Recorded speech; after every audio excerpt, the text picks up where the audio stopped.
Hello, good evening, and welcome to the panel discussion on FOSS and community. The last in the series is part of the India FOSS week.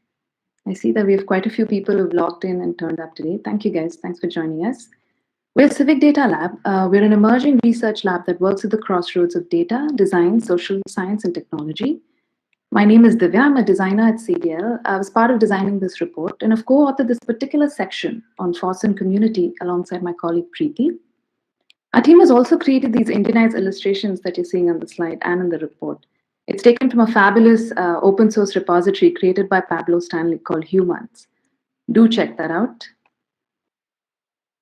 Today's session is to discuss and launch the report, The State of FOSS in India, that we've been working on for the last 6 months, supported by Omidyar Network India. Let me quickly share the agenda for today.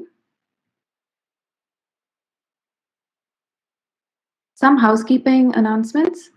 Today's meeting is being hosted on Classmeet, which is an open source tool developed by Chiguru Colab. It's being streamed live on YouTube. Do share your comments on live chat, and our moderators will help answer them. We will first have a small 10-minute presentation with some key findings from the community section, followed by the panel discussion moderated by Chair Mathews, and then a short Q&A, which ends with an ending note from Gaurav. Without further ado, let's dive in.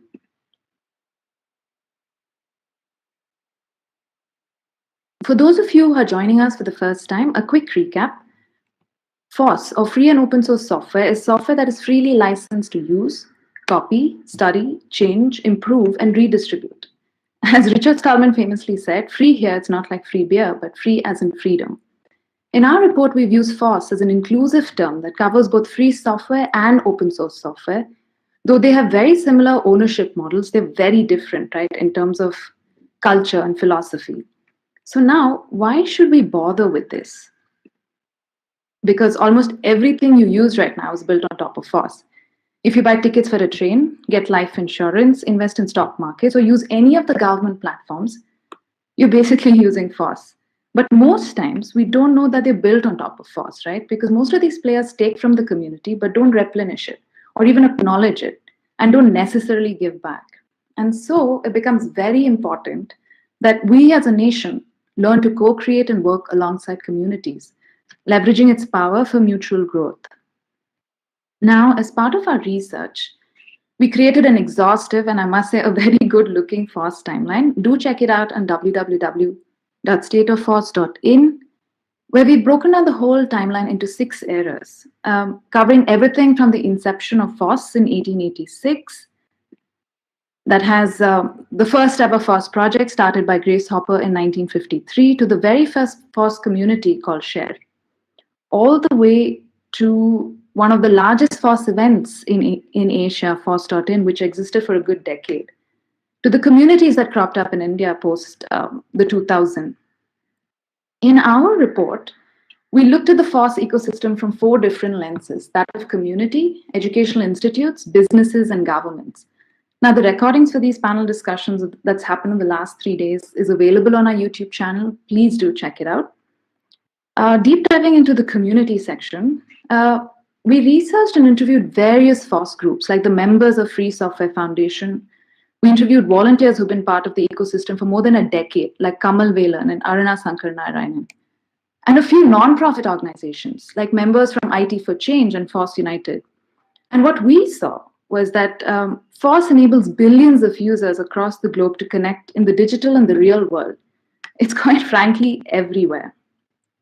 In more recent times, we've seen the power of community being leveraged, especially now in the time of the pandemic. We've already witnessed more than 42,000 public repositories committed on GitHub on topics ranging from cases data, interactive maps, listing of essential services, contact tracing apps, and even epidemiology models.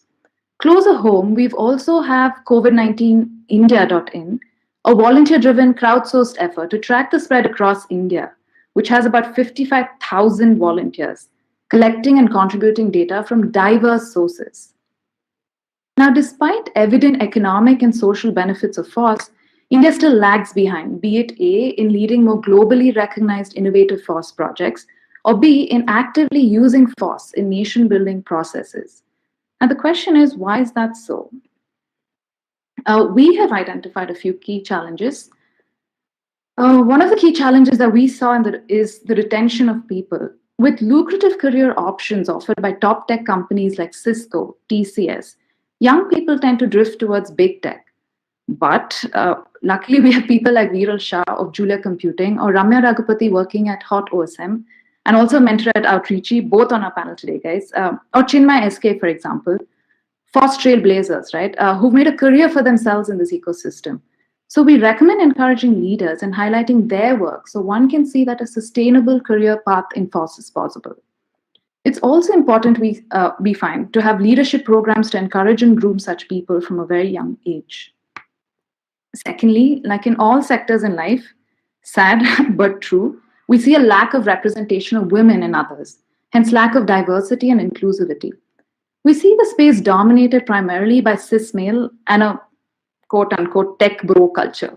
To remedy this, we recommend adoption of an inclusive, well-researched, and most importantly, a strict code of conduct, like the robust one at Mozilla Foundation, and also supporting organizations like Outreachy or Pi Ladies or Women Who Code that runs programs for women and others, which goes a really long way. Thirdly, we see there's a need for a long-term sustained contribution. Our recommendation is to ensure sustained contribution from a community standpoint is to empower the community mobilizers so that they don't get burnt out. Because what we found in our research was that most of them start out really enthusiastically, right? And then end up being exhausted, primarily because they're juggling many roles all at once. So setting up a support system, systemizing their processes, and having a succession plan, like the one recommended by Vicky Brasier, and she's famous for saying, for project safety, back up your people, not just your data, would definitely relieve their stress, and hopefully they can lead by example. Fourthly, we see, unlike globally recognized projects like Apache Superset or Polymer that comes from the US, or Blender, the modeling software from Netherlands, there's a lack of prominent globally recognized Indian projects. The only one that comes to mind at that scale is probably Julia Computing, which has a community of about 800 plus volunteers and about 16 million users using it globally. We need to develop an appetite for research that comes from that forms the base of such projects, which definitely requires time and patience and wanting less of a quick turnover or an instant success project. Now, what we're seeing is that India seems poised for another wave of FOSS. We have some very interesting people and FOSS communities that are, in India coming up right now. What was happening earlier over the last few years, we noticed that the communities have started looking inwards. But what we are suggesting is that when the communities work with the other three stakeholders, right, when they start looking outwards, like building capacity for educational institutes, businesses, and governments, this would automatically activate leaders, bring more voices to the table, bring more diversity, and then there's a greater scope for growth and an opportunity to form many vibrant and diverse communities. So what we are recommending is a national alliance, a federation, a cooperative or a consortium of sorts to bring to light many voices and keep the system transparent and most importantly, accountable. Now at this point, I would like to take a few seconds to request you all to scan the code or head over to www.stateoffoss.in. Do read our report. It's peppered with some relevant quotes and some very interesting case studies, guys. We would love to hear your comments and get feedback on info@CivicDataLab.in. I'll just leave that on for a few more seconds. And now over to Cherry Mathews, who will moderate the panel discussion on FOSS and communities. Hi, Cherry.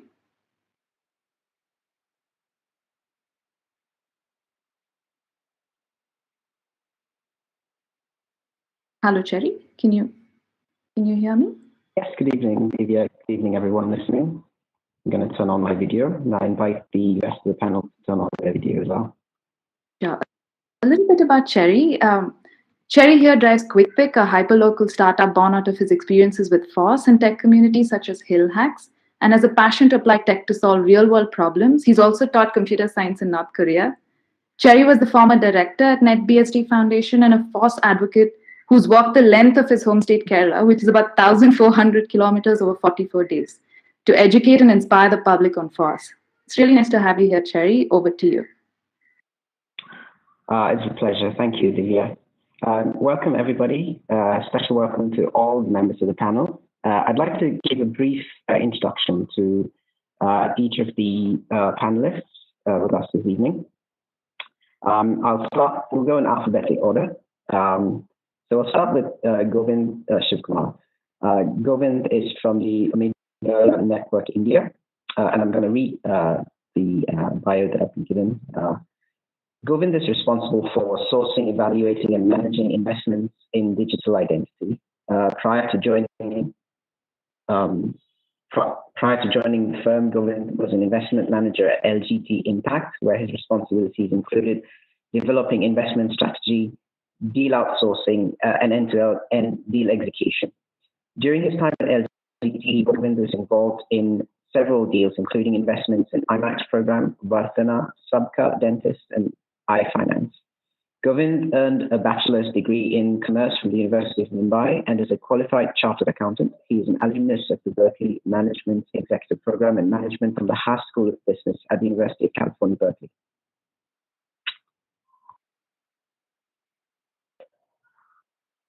We have Ramya Raghupathy next. Ramya leads the development of the humanitarian OpenStreetMap, it's called HOT, crucial data analysis and extraction related software tool developed in-house. She's actively involved in open geospatial data, consistently takes part in outreach and mentoring activities, and supports building data for good communities. Ramya loves charting fun maps, making GPS traces, and photographic records of the travelers. Next, we have Udbhav Tiwari from the Mozilla Foundation. Udbhav is a public policy advisor for Mozilla, where he works towards keeping the internet open, secure, and accessible for advocating for progressive regulations in the technology sector. He primarily focuses on issues like data protection, content regulation, and connectivity in India and beyond. He has also worked with the public policy team Google and the Center for Internet and Society. Udbhav was also a co-rapporteur at the International Standards Organization and was a part of India Today's India Tomorrow list in 2020.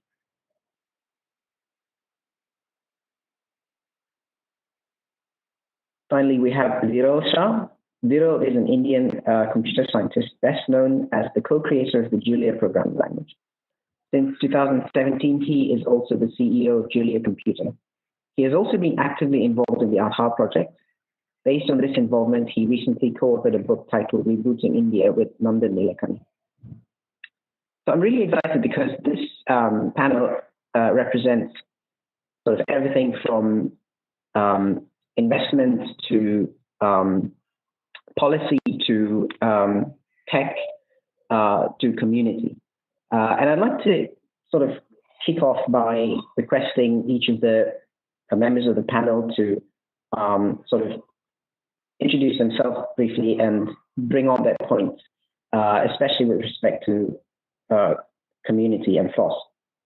So may I request Govind to kick off, please? Thank you, Jerry, and thanks CivicDataLab for having me here. And it's a great honor to be with open source stalwarts as co-panelists. I work with Omidyar Network, largely looking at a lot of our digital public infrastructure work and thinking about new technologies that can come to fore, particularly those with a responsible vein.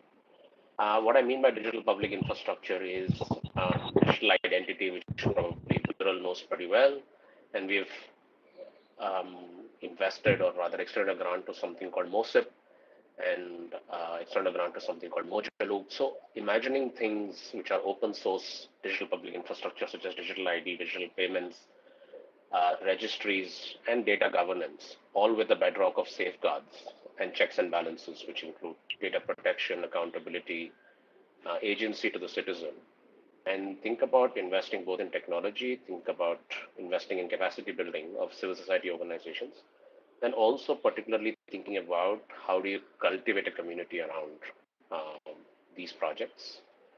Community is an extremely important aspect of FOSS, without which there is no FOSS, right? Because otherwise it would be a group of people sitting in a company coding and working on this. So my whole view and agenda or thought process is to cultivate a strong, inclusive community around some of the digital public infrastructure initiatives and create a truly global digital public infrastructure slash FOSS product and project, particularly from India.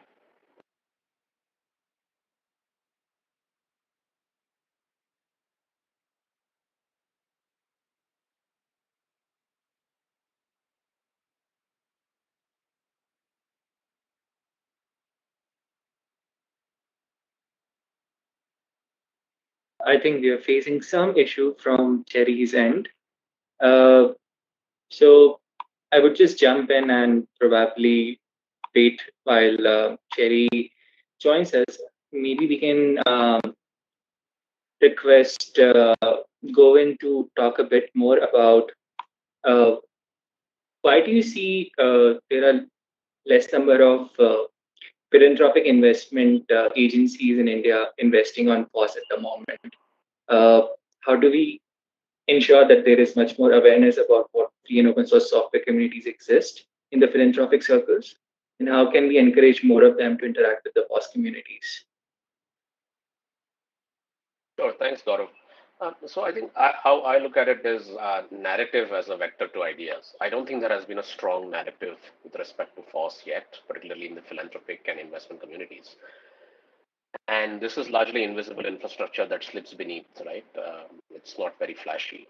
So I think creating a strong narrative is really important. And then I think ideas then inspire people, entrepreneurs, and capital, right? So how do you get them across, which is creating a community? Third is, I think, building and participating products that really make a difference, right? And you will attract awareness if you are doing something really important. And finally, I think writing a code is almost, I read somewhere, like building a cathedral or any other place of worship. It combines planning, sketching, labor, bringing in capital, materials, results, all of this in one particular project. So this whole notion needs to get out, right? Like making the infrastructure software really great. So if you make something great, if you make something worthwhile, if you create a great story around it, and sort of take that idea far and wide, people will come, both philanthropists and investors. Um, and now I think we're working with Ford, Sloan, Open Society Foundation, Open Collective, Hewlett, a few others to sort of bring more awareness to this whole notion of invisible infrastructure and sort of maintain it.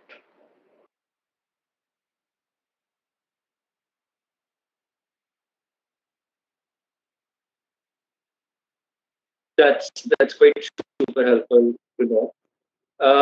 What are the kind of community efforts MOSIP is taking under at this point? How are you growing the community here in India? MOSIP is, I think one of the things you have to realize is there are different archetypes of open source, right? And MOSIP is an archetype of open source. It is essentially to build a vendor neutral digital identity software platform for countries to use. It's a complex supply chain where the kernel software is free. However, people have to identify system integrators, deployment engineers, have databases. So it requires a community which can come engage on GitHub. Overall, I think we have put the code out on GitHub, but we need to engage communities both from India and worldwide to really contribute to code, which is part one, but also really engage in making this product better.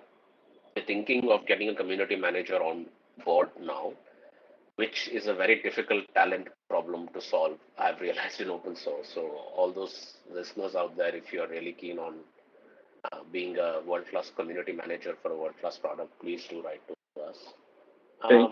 And yeah, and overall, I think engaging the community is anyway a challenge because developers are have varied interests. They are like elite athletes, right? Like, because and they have so many competing interests. So you have to make it worth their while, because more often than not they're doing it for free, particularly in a large project.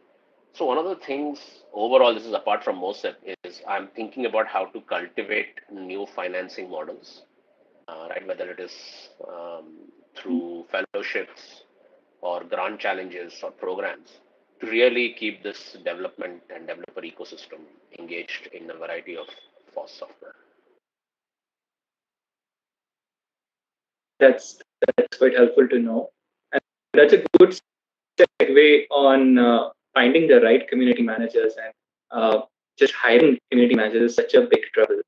To hear from Ramya, Raghupathy, what are the challenges, Ramya, you face when building the community, especially the mapping community in India? How HOTOSM is addressing some of the issues?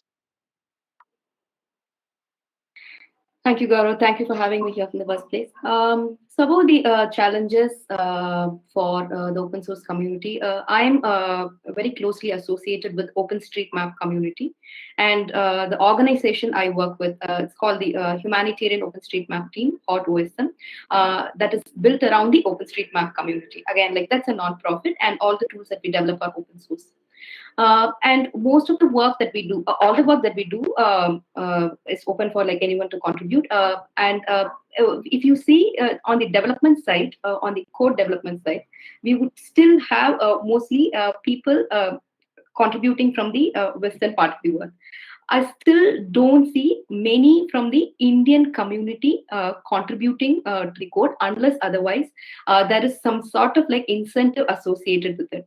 I generally see lots of contribution coming in when there is some sort of like Hacktoberfest or some like event organized specifically for making the pull request. The change could be like very small. But those that just gives you a kick of making contributions to open source. But do you make meaningful contributions when you just go by the number of pull requests? So that's a different question to answer. But I see like more Indian students contributing to our code repository whenever there is Hacktoberfest, or when there is like a program, the GSOC or outreach announcements made. And those would be like very incremental contributions. I would say like something around updating the README file. I'll be like really happy if they make something around the code. And I'm not sure like whether it's because they don't understand the steps to make this contribution, or they don't have a clear picture of how to do the communication with the community as such. What is lacking? Like, is it the language, or is it the cultural difference? So that is something I've been trying to understand, and I've been trying to address. So I try to like, when I try to introduce this idea of OpenStreetMap community to university or like college students, we do conduct like lots of workshops. I try to do it in vernacular, their local language, so that they understand the idea much better.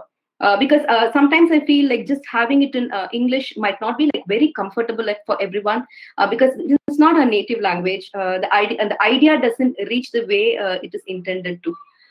So I try doing like workshops in my native, and mostly I do it in the language that the students speak.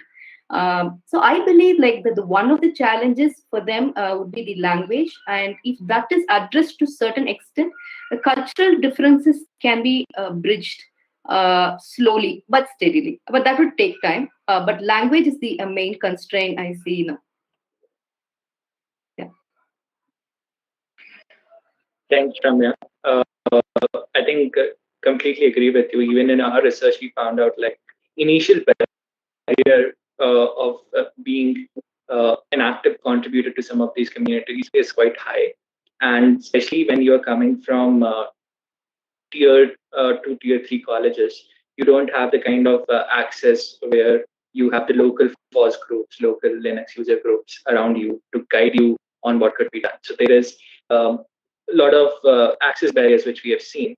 And we have also heard, as Divya was mentioning in her key findings from the report, that this is also a bit biased towards gender and other cultural backgrounds. So we see very few women contributors quite actively engaging we see, as she said, quote unquote tech pro culture quite relevant in free and open source software communities. How can we address some of this diversity related issues, especially in FOSS communities, and access related issues? So diversity is like is one of the challenge. Like I think every open source community faces. Everyone, not just the open source community, the tech space in general. Everyone tries to address diversity. That's also like they call like diversity quota, like while hiring. I don't want to like get into that, but just addressing the idea of diversity within the open source space. And since you brought up diversity, I also want to touch upon this program Outreachy that I'm associated with. And I've been participating in Outreachy in various roles for many years now. And this is a summer remote internship program for people from underrepresented community in free and open source software.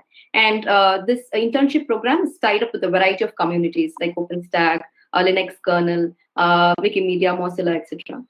So it's open to all women, transgender, queer, non-binary people, and also historically disadvantaged caste or tribe. So the ultimate goal here is to increase diversity in tech space. So why we feel the diversity is important here? Like if you're building like some sort of like software for the whole world, we need people who reflect the world for whom we build software for. So I feel like diversity is an equal representation of all people in such a way that it matches the population we are drawing from. And diverse groups, I believe, they are better at seeing the full horizon of opportunities and consequences. So one example from my like personal experience about diversity was when we are building some sort of like map visualization to showcase the impact that we have made through OpenStreetMap. And we were working on it for about like 2 weeks, showcased this to like multiple people. Everyone liked the vis that we made. They appreciated it. And when I showcased this to one of my friends, that's when we realized that we missed like one whole group completely because my friend was colorblind, and he didn't understand the differences in the color palette, and our color palette was very friendly to colorblind people. So then if we had like such a person in the team, we would have corrected it, but it's not possible for us to keep a check on like different sorts of people in the world. So there is always like room for diversity in the group, and there is never like 100% diversity that you can claim for. So that is one thing. And when you bring up the idea of diversity, then again, like there are two other issues that has to be addressed. One is the inclusion, and the other is the equity. When you say diversity, you are inviting everyone to be part of your group. But inclusion is people who all the people who you are invited, they should feel that they are part of the community, and they should feel like very empowered to speak freely. And when they do so, their words must be respected. So that is what inclusion is about. But I feel like the power dynamics in open source in general is controlled by like one dominant contributor profile, which is white, Western, and male. So because of this, the communication style or in general, the language within the community, I feel sometimes it becomes very unfriendly, or sometimes it's very intimidating. And many, like including me in my initial stages, I have remained as just an observer. And I didn't have the confidence to participate actively. And it took like significant effort from my side to overcome that barrier myself. But I feel like we have to somehow like encourage people to get over that fear. But the onus always need not be from our side. It is the onus on like everyone within the community. But just having like one set of people, like one dominant group, I feel like would reduce the limit the diversity and inclusion in open source space across the spectrum, like across the different parts, like right from the initial contribution to governance within the open source group. Everything would be affected if there is no inclusive language, and from there the diversity. And then the other one I would like to talk about is equity. So here, when we say equity, so this one is both the diversity plus inclusion. and also removing the systemic barriers that blocks the people from joining the community. So if we want to achieve diversity, so one thing first we have to focus is on inclusion, and second is removing the systemic barriers. So I can go on about it, but these two things are very important when we talk about diversity and when we want to inculcate these practices within any open source community. No, very much in agreement, Ramya. How do we make an equity-oriented space for everyone? And FOSS is an area of research, and we should take it that way.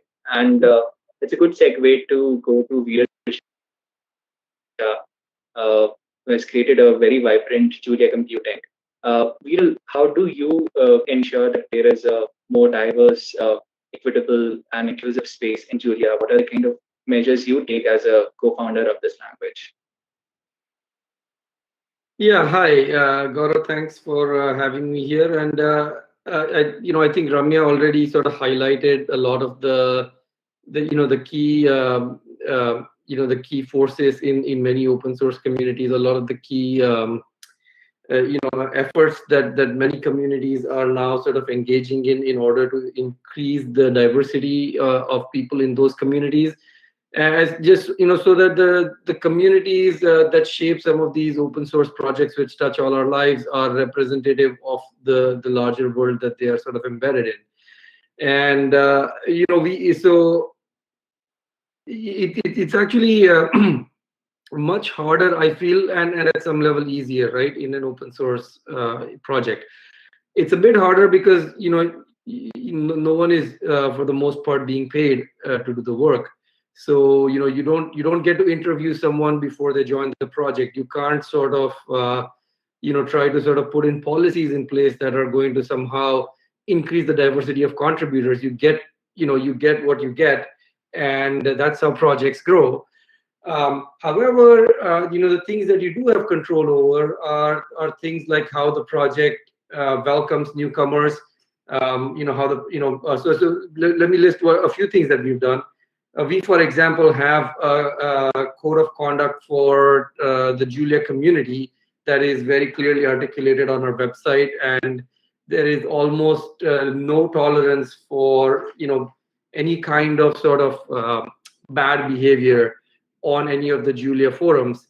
And we are actually very strong at enforcing some of these guidelines. We actually have a Julia stewards group comprised of sort of several people, and they're academics, they're people from companies, and they're sort of it's a governance mechanism to a large extent for the community, not for the project. But it's anyone can sort of send us an email to the group of stewards, and if there is a problem in the community, then it gets documented, and we actually take strict action, and that can be sort of anything from sort of issuing a warning or a complaint or having a friendly chat with someone about how they should engage in the community, to sort of maybe sometimes perhaps banning someone because of the kinds of things that they're saying.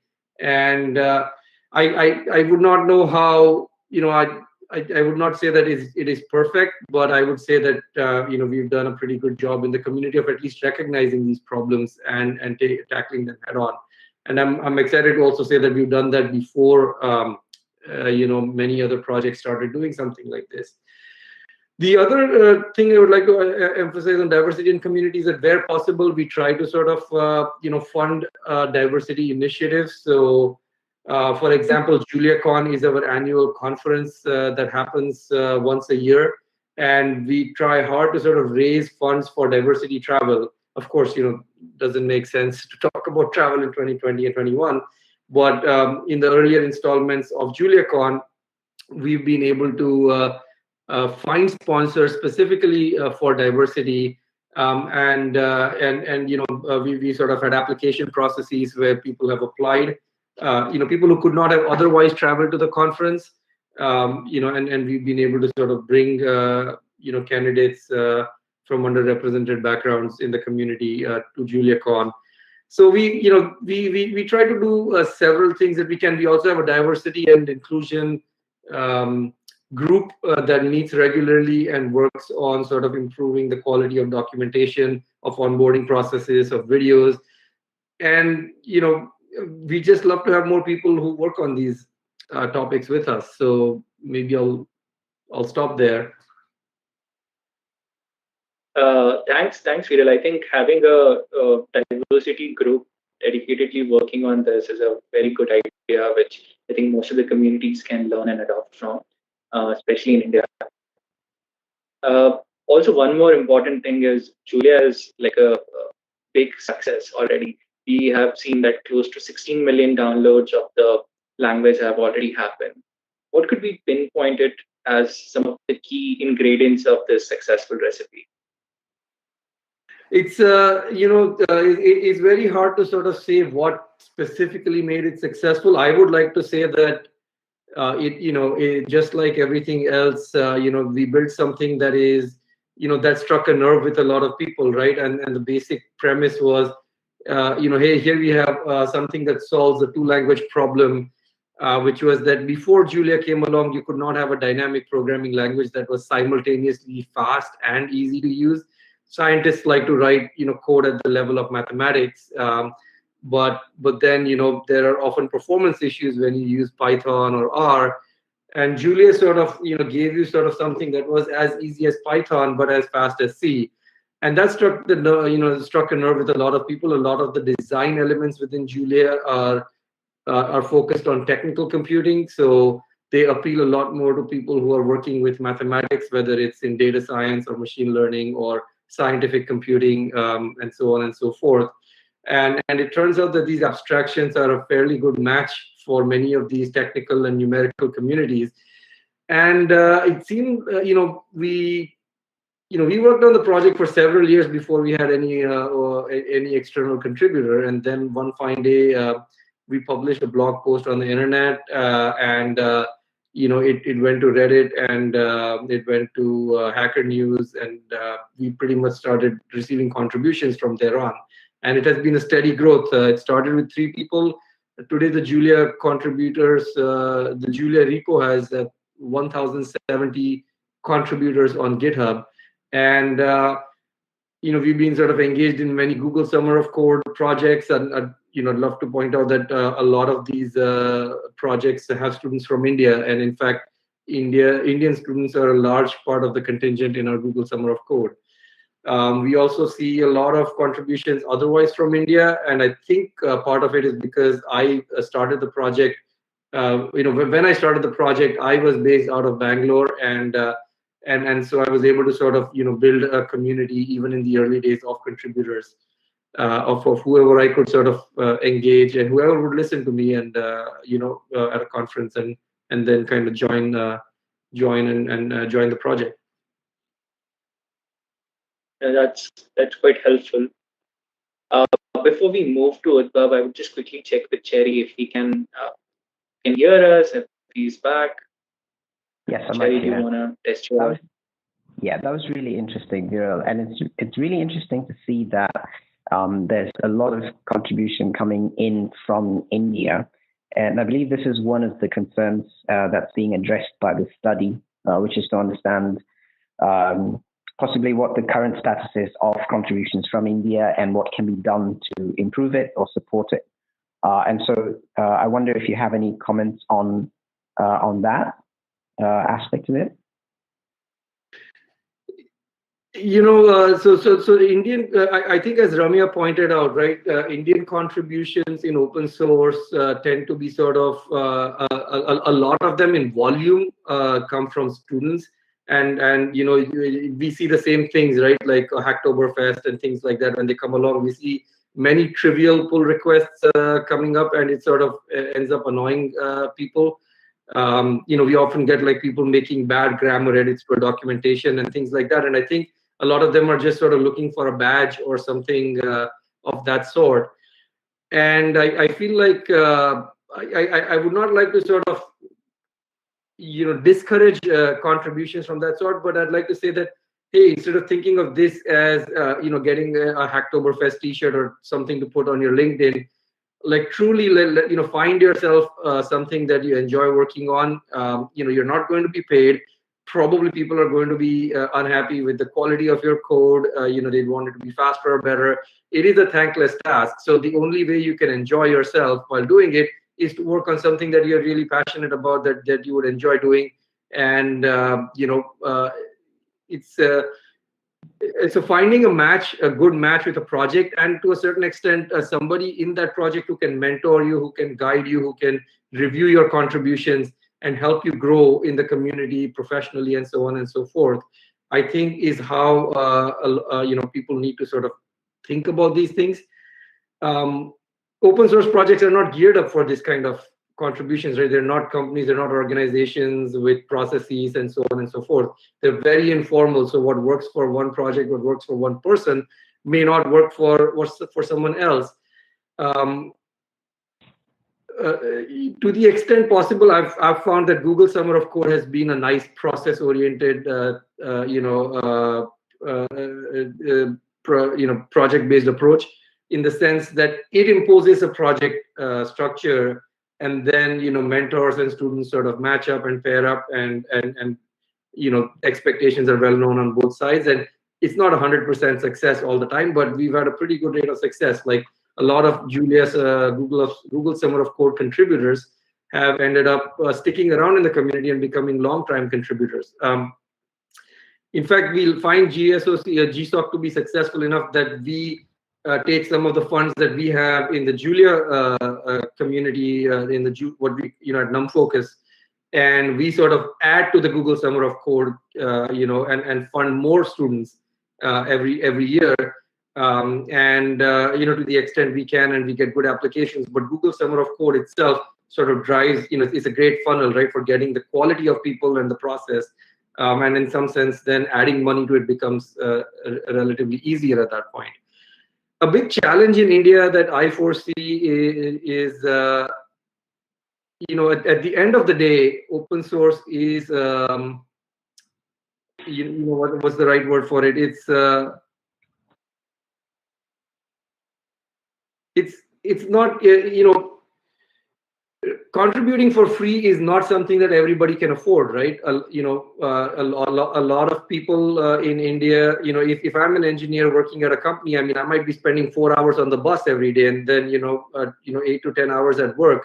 How am I going to find the time to contribute open source, right? So open source in India often can be, or often may require you to be in some kind of position of privilege that allows you to contribute the time and effort to make this happen. And I just find it to be a harder thing for a typical Indian software engineer to sort of think about it, and so on and so forth.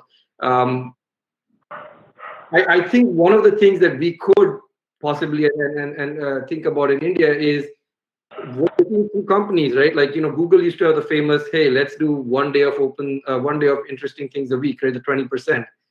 Can we get Indian companies to do that, right? Can we request companies in India that benefit from open source? You talked about GovTech, you talked about sort of all the benefits that many Indian firms are deriving from open source. Can there be a contribution that the companies can make, right? Allocate some part of an engineer's time to work on open source. Look at open source contributions that people make as part of their career progression and career goals, and make it a little bit more, a little bit easier for people to contribute. And the same can be done at universities as well. Incorporating open source into the curriculum, not just using it, but also learning how to contribute to it.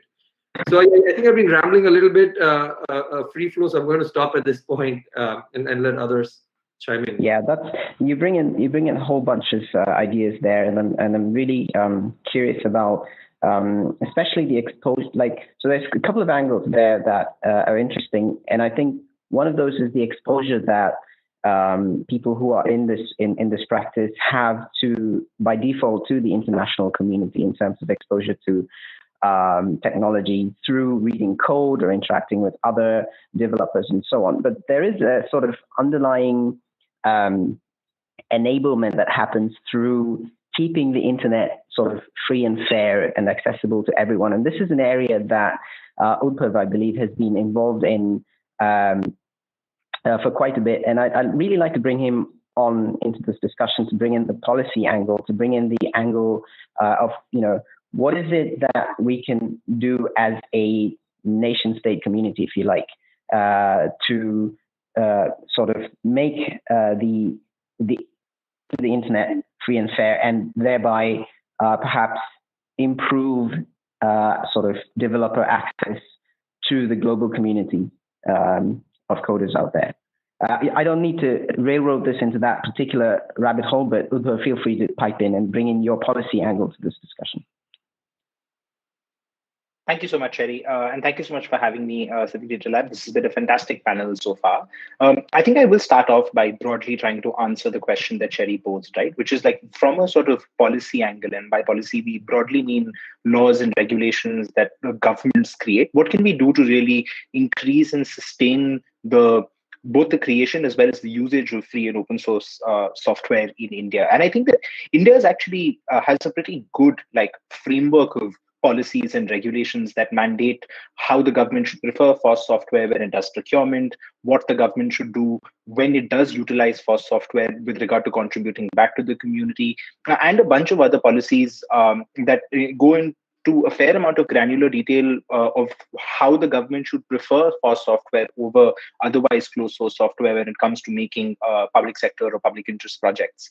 And I think that the biggest problem in that regard has largely been a lack of implementation, right? I think it's a classic case of having a very good framework of laws and regulations that, if utilized correctly by governments as well as the private sector, can very easily solve many of the sort of sustainability and financing problems that exist within the broader FOSS community in India. But the fact that remains that I don't think that has managed to take place, both because of a lack of sort of incentive/interest from top down, which is from the government downwards to the community as a whole, but also from the community itself with regard to how it can organize and galvanize itself around a lot of these measures. And I think the reason that simply hasn't taken place is because of not only a lack of awareness, but also the relatively high entry barrier to doing these things as a part of a community, right? I think that FOSS communities very logically are far more focused on getting code out there and sort of promoting their projects and operating on a much more sort of day-to-day granular level,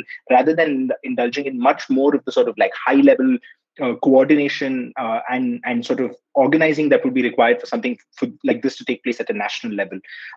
And using this as sort of an illustrative example, I like to sort of move on to both Mozilla's thoughts on this as well as the role that I play within the community, right? I think in the first instance, Mozilla definitely has, I think, among the various open source sort of projects, among the largest communities in India, and the largest community that Mozilla has in the world is also based out of India. By last, I think, count, we had well over 30 or maybe 40,000 members of the Mozilla community, which are either people who were doing contributions in code or otherwise were a part of Mozilla clubs and sort of other organizations that run in a fairly sort of amorphous manner across the country and allow people to engage at very different sort of levels. And in that regard, I think Mozilla has had two important learnings, right? The first one is that it's very important to elevate the community and give them sort of a stature within an organization, even of the size of Mozilla, where, for example, Mozilla has something called the Reps Council, right? Which are people who are a part of Mozilla communities, and communities elect as leaders or members. And this Reps Council deals and interfaces directly with the board of the Mozilla Corporation at a very, very high level, where there is not only sort of strategic planning, but also very granular things like budget disbursements, working with different communities all over the world on different projects, and sort of sharing back with the community what are the things that Mozilla is working on that the community can contribute to. It's something that happens at almost I would say quarterly basis. To give you all an example, Mozilla still runs this project called Common Voice, which is largely a way of sort of crowdsourcing contributions for voice technology, so that if you can read sentences and create open source data sets that anyone can utilize to use AI-based technologies to carry out voice recognition. And this is something that the community has played an integral part in becoming very popular. To give you an example, for the Welsh language, there are some prisons in Wales where one of the things that you can do as a part of your community service is actually contribute to the Welsh Common Voice database. And they do this by speaking to government stakeholders, by speaking to like prison management authorities, and also speaking many times to like the prisoners themselves with regard to like what are the sort of things that they would like to do that contribute to the growth of their culture as well, right? So which clearly showcases that I think the impact that the Common Voice project has had broadly has fundamentally been linked to how much different communities have been able to leverage it. And even here in India, the Tamil community within the sort of like both the Tamil Wikipedia and Wikimedia community, but also otherwise, have done a fantastic job of taking a lot of the public domain work that has been created by the government of Tamil Nadu and put out into the public domain and feeding that back into being sources that people could read and contribute back to the Tamil sort of corpus within Common Voice, which is a fantastic example of open source work from the wiki community under Creative Commons license being fed back into another open source project like the Common Voice project itself, and it's going quite well so far. So I think because of that, one of the main ways in which I think Mozilla facilitates like such a vibrant sort of FOSS communities is largely by empowering people, like giving them a fair bit of independence and freedom in what are the sort of projects that they would like to get involved with. And most importantly, I think realizing that it's not just the people who contribute code who are actually members of a FOSS community, but it can actually be a movement where people can contribute in various different ways to FOSS projects, whether it's organizing, whether it's public relations, whether it's sort of like education, awareness, and improvement. And for all of these reasons, I think that like we've seen a fair amount of success over the past almost decade of having a very active Mozilla community in India.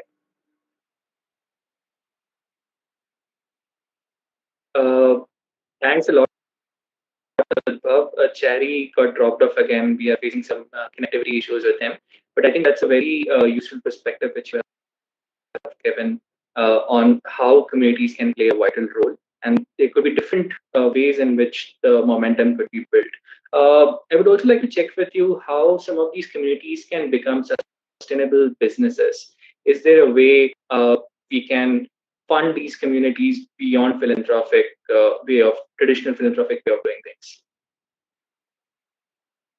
Thank you, Gaurav. I would say that like the biggest and the most important way to do that is to actually educate these communities about the fact that just because you're an open source project doesn't automatically mean that there is no way for you to make money, right? I think that people often confuse licensing conditions with the amount of money that you can make from your code. And just the Linux movement as a whole is a textbook example of the fact why that is not true. Like, I mean, Red Hat, until it was acquired by IBM, was a multi-billion-dollar company, and that like where almost every single bit of code contributions that they did to the overall project at some point definitely came like fed back into the overall community as well. And that entire model that even Ubuntu now follows of sort of offering support services and sort of like, a higher tier of support for software services that otherwise are open source is also something that I think while people are aware about, there is very little awareness of how can one actually go about creating such a business model, right? And I think the onus and obligation on that lies on 2 or 3 stakeholders. The first is definitely on successful open source projects, right? Definitely, like it's something that I think Mozilla has done some stuff on, but we certainly can do more in order to educate more startups, more sort of and our own community of what are the different ways in which you can run a successful open source business, so that like there are examples and networks that get created for answering questions and generally like helping people who would like to do so. The second, I would definitely say, is also the funding ecosystem, right? I mean, largely, if one presumes that most startups are funded by venture capitalists, then I think that that equal onus is also on venture capitalists to understand the importance of such projects and make sure that like they are not just supported, but are also given the sort of slightly different kind of support that they're required in order to be truly successful. I mean, I think the Omidyar network is definitely one funding organization that has accounted for this, but even in general in India, I think it's not really something that has hit that critical mass where there is awareness of why such things need to happen and how it can benefit the ecosystem as a whole. And finally, the third is definitely the government itself, right? Like I think that given the sort of like budgets that the Indian IT ministry has, and many of the projects that they run for like sort of just generally improving the awareness of like computer science in general in the country, like I think making FOSS an integral part of that, and making like for example, in a computer science course, like making sure that somebody who passes 4 years of engineering definitely passes a module that explains how open source licensing works and business models of open source seems like a sort of very like low hanging fruit way of making sure that at least some of this knowledge becomes much more common domain than necessarily the way that it's cloistered in both like caste and class divides into people from a very sort of like particular place within India, both in geographically as well as in terms of privilege. But I think like on all of these three fronts, like companies, funders, and the government can do much more to just make sure that resources are more easily available, and whatever knowledge people need in order to sort of like do these things, they don't really have to like reach out to people for or know the right people for, but is generally available.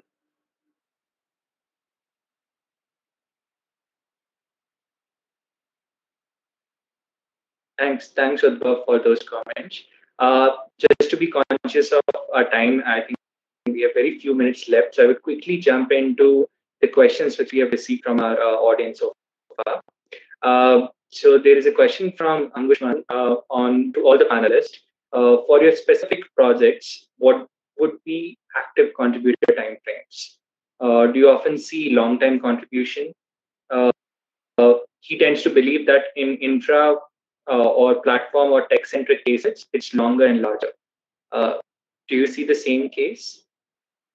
Maybe we can start with Govind, if you have any comment from the Mozilla in terms of how do you see the long-term contributions there?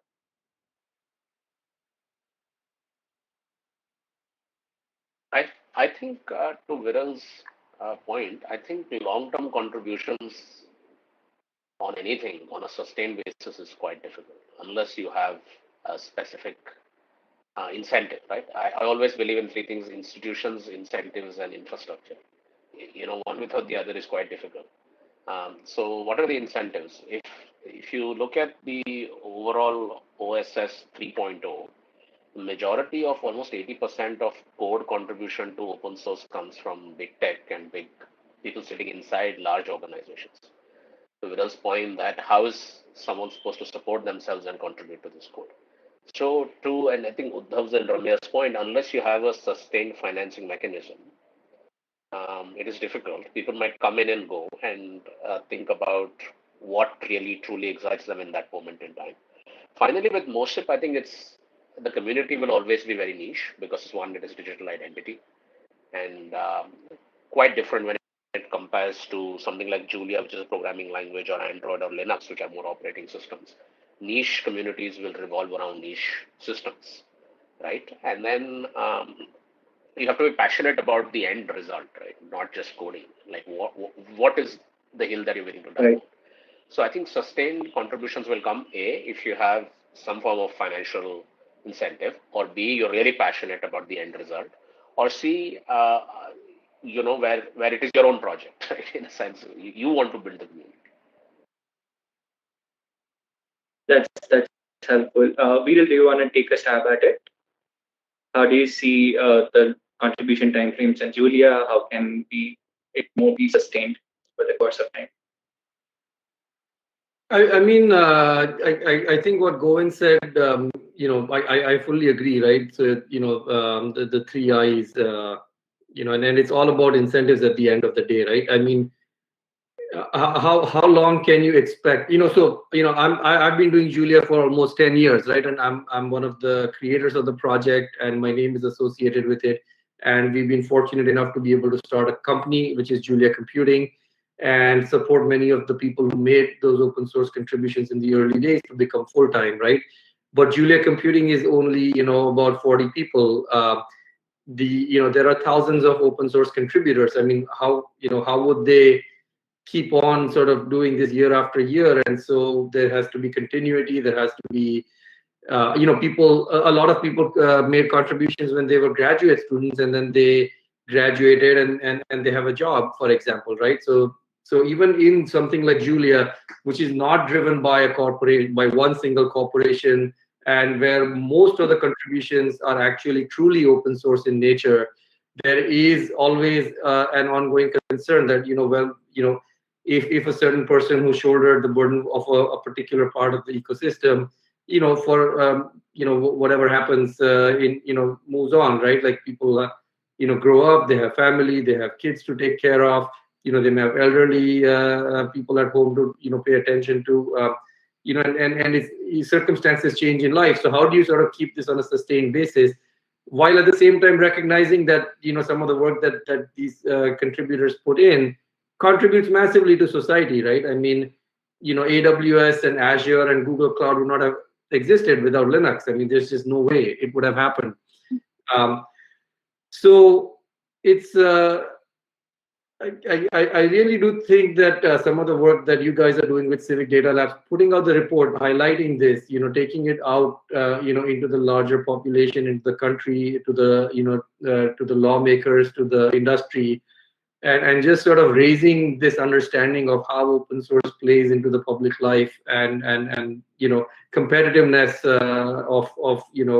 of businesses, and so on and so forth. I feel like that's the only real way forward, to find ways to make open source sustainable for the contributors.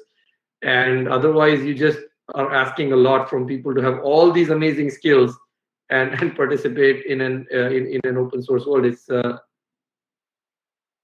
I think this is, I think what you guys are doing is the right way to go. Thanks a lot, Vijay. I think it's a very important validation which we need to keep on doing what we are doing. Coming to Ramya, in the mapping community, Ramya, do you see the same thing? Are the contributions long-term by some of the members? How do you incentivize people to contribute on a longer term? And how you in general see the mapping sprints going on? Yeah, so within the OpenStreetMap community, the contribution comes in different ways, right? Like one could be the edits that goes onto the OpenStreetMap, onto the database directly, which is like through editor. You click on edit from your OpenStreetMap profile, and you could like add a building or a tree or a highway, and that immediately reflects on the map. That doesn't require much cognitive effort. Like doesn't require much thinking, I would say. So that's easier to do. Such sort of contributions we see people contributing even on like a daily basis. Some people have even like made it a practice to contribute like one edit per day. I know people who do it that way. But if you come to the technical stack contribution, like build tools around OpenStreetMap or tools for OpenStreetMap, it would be like editing for OpenStreetMap, or it could be like some sort of like analytics for OpenStreetMap. There, the contributions are limited. But again, like if you want people to have more contributions around the tech stack, in that case, we have the same problems like retention, like others. Sometimes like they just they make an elaborate pull request, like elaborate feature submitted to the repository, but we don't hear from the contributor after 10 days, and we definitely don't know the reason behind that. But for the other ones, like edits on to the map directly, we do have some sort of like gamification process that I see followed across like different editors or tools through which we contribute data. Some sort of like badges awarded to user so that they have the idea of progression and they validate themselves on the skills they acquire on mapping on the GIS space. But on the technical side, on the coding side, the problems are same. The contributors are limited, and we don't see frequent contributions coming from like a different set or a diverse set of people. There again, the contributors are limited. Just a handful of people who make who touch their technical stack directly. Right. Going to Udbhav, how do you see? We see a lot of Mozilla coming out of colleges in India. Are they sticking around longer post their colleges when they join their jobs to contribute to the Mozilla community or advocate for the Mozilla-related FOSS literacy tools in the community? I would say that there's definitely a very sharp fall after they sort of leave college, mostly because of exactly what Viral said about like them moving on to full-time jobs and like like moving cities, having families, and things like just in essence that take up the entirety of their day and their time. There is a tangible, I would say, minority of that group that continues to be involved in Mozilla, maybe not at the scale with which they were involved when they were in university or when they were in college. But that fall is certainly a very tangible one. I think almost naturally or organically, the Mozilla community has embraced that in India, where like it becomes that thing that like for between 3 to 4 years when you are in university, people do, and like there are dedicated recruitment efforts towards that when people enter into college for the first time, because the community understands that this is the time most people want to contribute in. But definitely, as both as a community and as a movement, there is a fair bit that could be done, like to make sure that that retention rate is better. But it's mostly a sense of prioritization and a personal and an individual choice as to how they would like to spend that quantum of time. And you're absolutely right in that there's a very tangible set that decides to not engage as much after graduating from universities. Got it. Got it. We have one more question from our audience, from Gunit. He's asking, he has found that 80-20 rule applies in most of the communities, where 20% of the community actively contributes and it contributes to 80% of the impact of the total community. Is this your experience where greater progress is made with small number of actively engaged members? Maybe we can again start with you and then hear from others. I would say definitely that, like, sorry, was that for Ramya or for? For you. Okay, thank you. Sorry. Yeah. No, I would definitely say that that is not the case necessarily, because I think that with the Firefox project, for example, the word contribution itself is quite vast. So, for example, the way that most of the Indian community like contributes is via localization, right? Like they actually help translate the Mozilla product into, like, I think at last count over 15 or maybe 16 Indian languages on a sort of release by release basis. So it's not like you translate it once and then you need to now visit it a year later. There are small changes and tweaks in the UI within Firefox that happen remarkably frequently.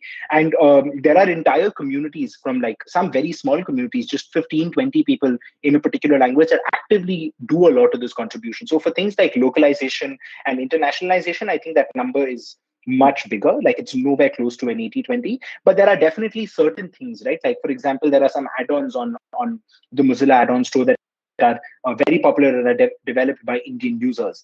There, and some of them are part of the community. There, sometimes, yes, it's quite often that like there are just 1 or 2 people from a community that are contributing to like an entire small aspect of the Firefox ecosystem as well. So I think it changes, but I would definitely like to sort of say that there are many places where that 80-20 ratio, like I wouldn't say it's reversed, but it's something like 60-40, maybe even 70-30, where like a vast majority of that community is contributing wherever like and however they can, even whether it's hunting for bugs, whether it's filing fixes for not new features, but like fixing old like bugs that have been documented or regressions.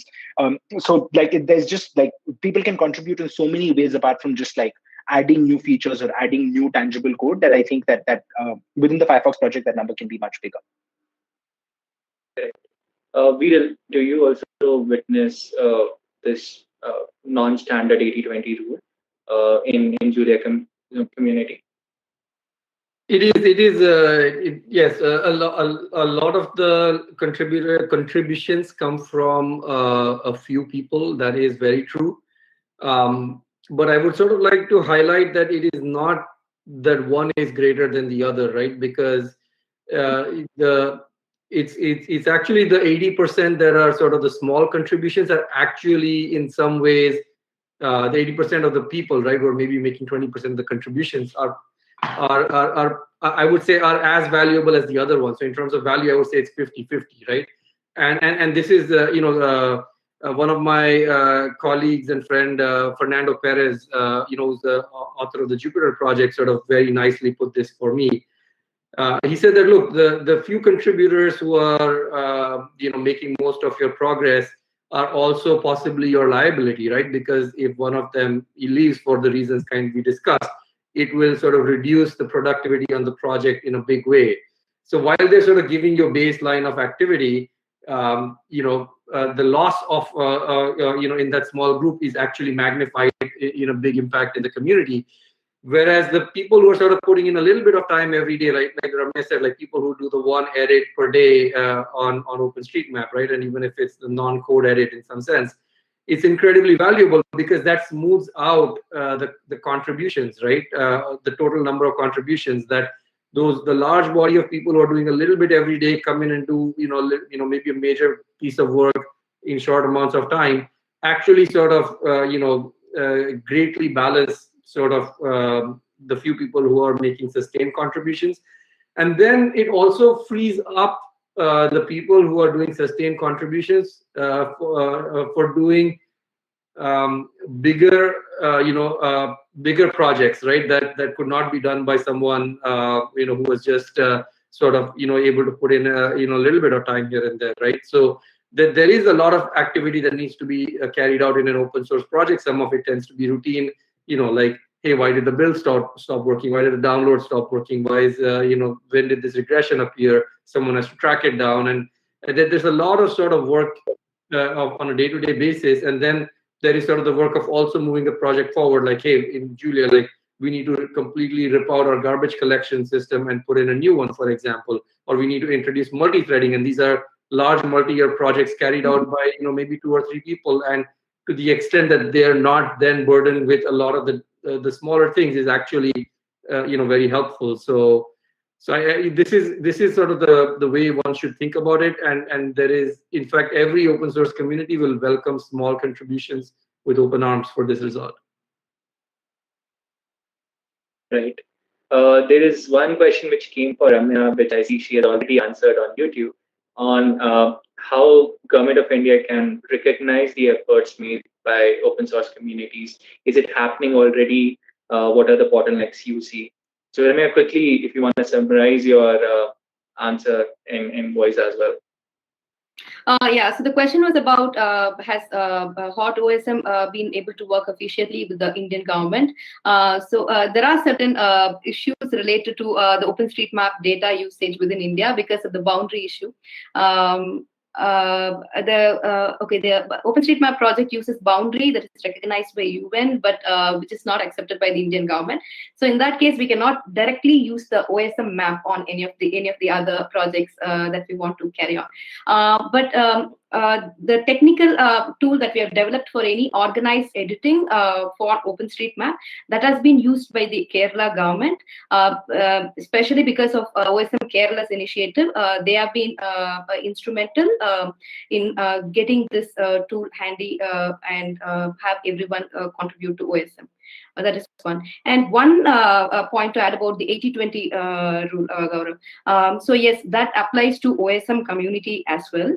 But that also means if we are going to just consider the 80% of people as significant, the 20% of people who have made the 80% of contribution as significant, they were able to do that because they had early access to technology, and they had a fluency of English, and they also had spare time in hand, which makes them privileged people.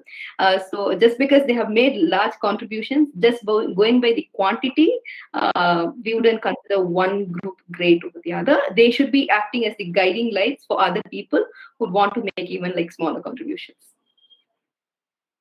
That's very wonderfully said. I think privilege is there definitely in some of these active contributions, and we as community managers need to recognize that. Same question I would like to ask to both Udbhav and Viral. Maybe Udbhav first. How do you see Government of India recognizing some of the work Mozilla is doing, and how it can become much better? What are the bottlenecks there, and what are some of the success you are seeing in other countries which could be replicated in India here? Thanks, Gaurav. I mean, I would say that, like, for example, there are, like, even at a district and at a state level, many sort of like government organizations that, especially say in Kerala, where there is a reasonably strong FOSS community mandate the usage of, like in say schools and places like that, the usage of Firefox as the open source browser because of procurement guidelines, because of support, because of language compatibility, and a bunch of other factors. So, from a sort of very pure product perspective and even recommending the product, like even in India, in Tamil Nadu and Kerala and Andhra Pradesh, we've seen some, there's some very positive movement that actually has been around almost for 2 decades now, ever since Firefox sort of really took off in 2003, 2004. And elsewhere in the world, there are also, again, many like sort of some governments that, in fact, especially in Europe, like that, sometimes even like help contribute code back to the Firefox sort of repository for, like, say, bugs or vulnerabilities that they discover because it's being utilized in offices, right? Like especially Munich and a couple of others, sort of like German cities, also mandate the usage of FOSS products in government offices, and like that certainly takes place. Overall and holistically, what can the government do? I would certainly just reiterate some of the stuff that I said at the beginning in my session, which is that I think that the government of India has all the sort of like legislative empowerment it needs to be able to push for FOSS in a much bigger way than what actually happens right now. So I think taking a lot of that guidance that exists in policy and implementing it and actively doing things with it is probably the best way in which the Indian government can help and support like not just FOSS, but also the community that drives it in India. That's very helpful, Udbhav. Vidal, I know that Julia is being currently used by US federal agency in a couple of projects, especially the aviation agency. How do you see some of it can happen in India as well? What are the bottlenecks we see at the moment? Yeah, I think to your question about what the government can do, right, in terms of adopting open source. I think in my own sort of reason, sort of world of that I operate in, which is around the Julia language.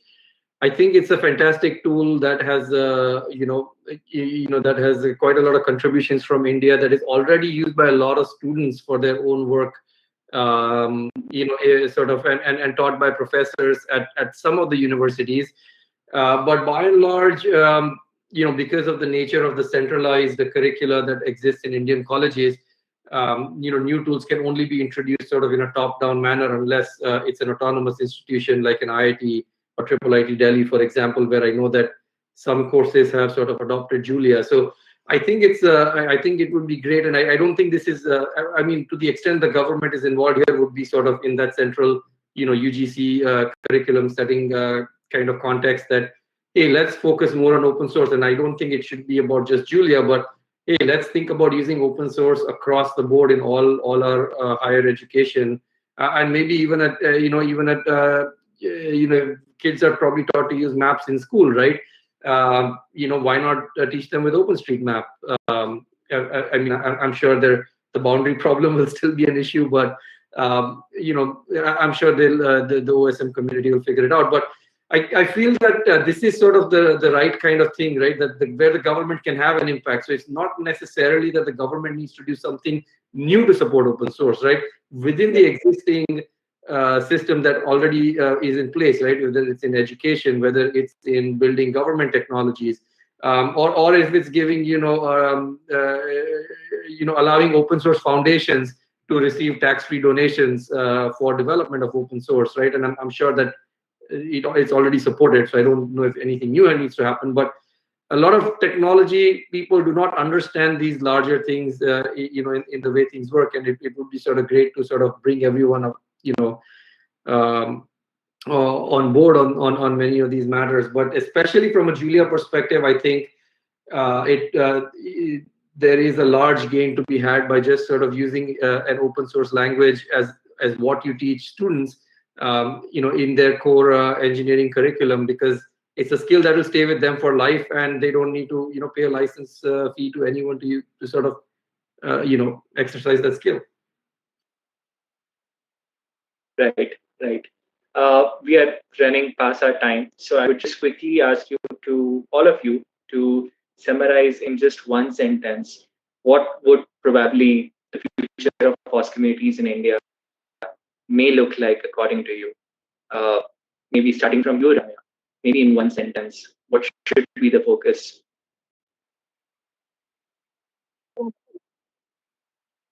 I think the focus should be more about diversity. So since I think like the college students are getting very active on contributing to open source, so we should have like diverse set of people, and I think like that's a way to keep it sustainable within India. Thanks. Udbhav, what according to you could be the focus for FOSS and communities in India?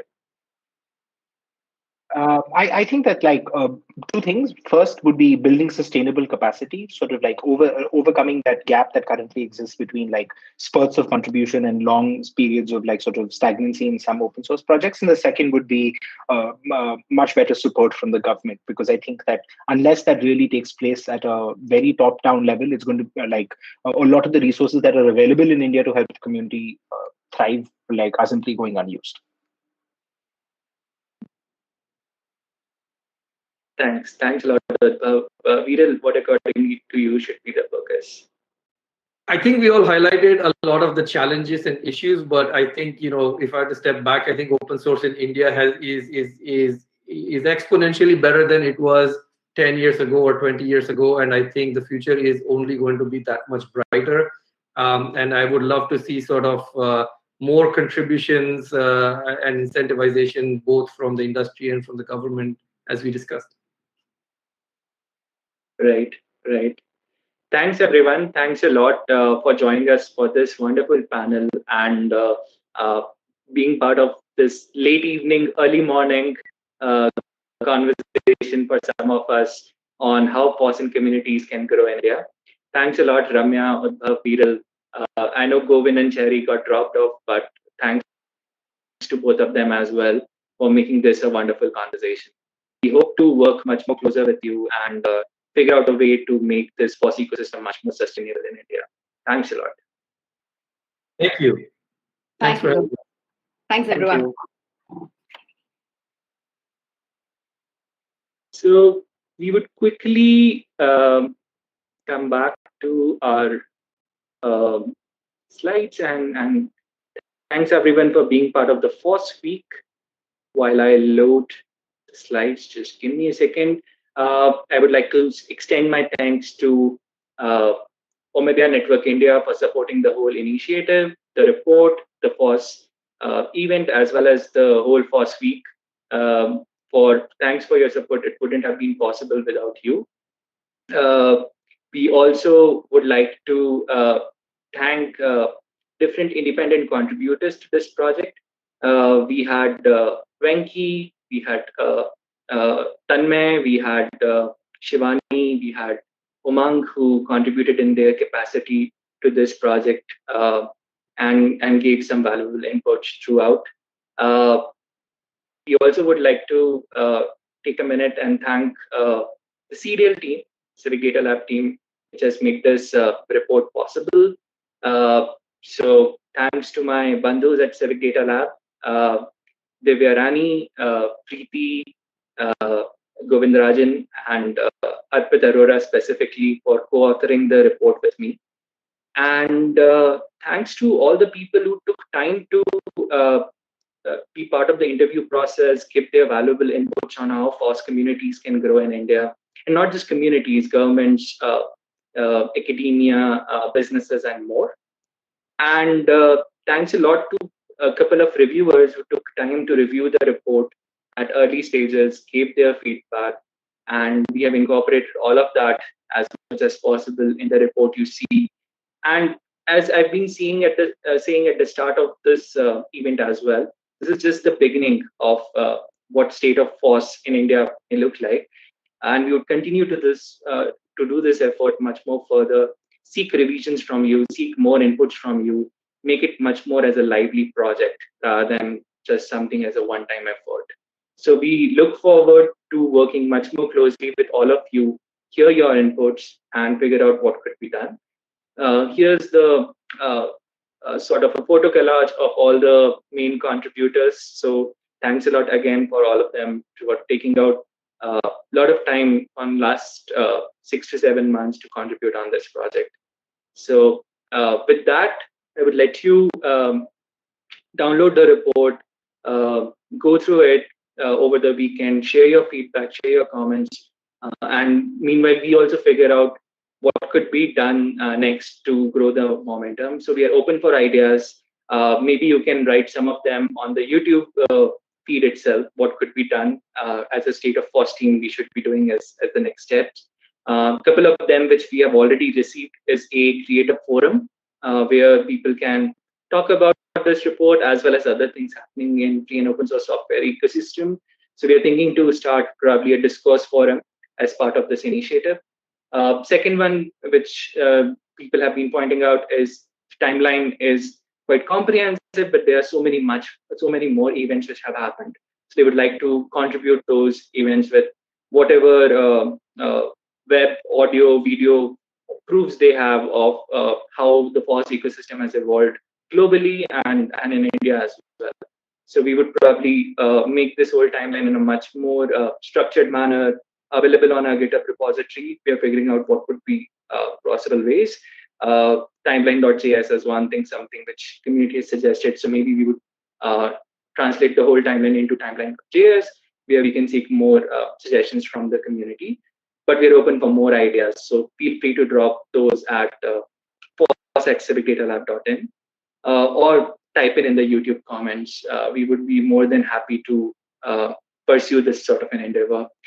One suggestion which my teammates have pointed out has just came on the YouTube feed is probably starting a monthly podcast or video cast where we can interview FOSS contributors in India, help Indians know more about what is happening in the project, and find ways in which they can easily contribute. So that's a wonderful suggestion. We would try to take it up and see how we can grow forward. It would be also a good way to document the history as it is happening, so that there is more examples for the early FOSS contributors to look forward and sort of have more role models in the community to follow in their steps in the shoe steps. Similar suggestions, please keep bringing on. We would be eagerly looking forward to hear all of it, and would be hoping to get back to you shortly with our feedback on it and see how we can implement. So, as I said, this is just the beginning. We would definitely rely much more on you to take it to a much more growing level and have a much more vibrant, sustainable ecosystem of FOSS in India. Thanks again, everyone. We look forward to collaborating.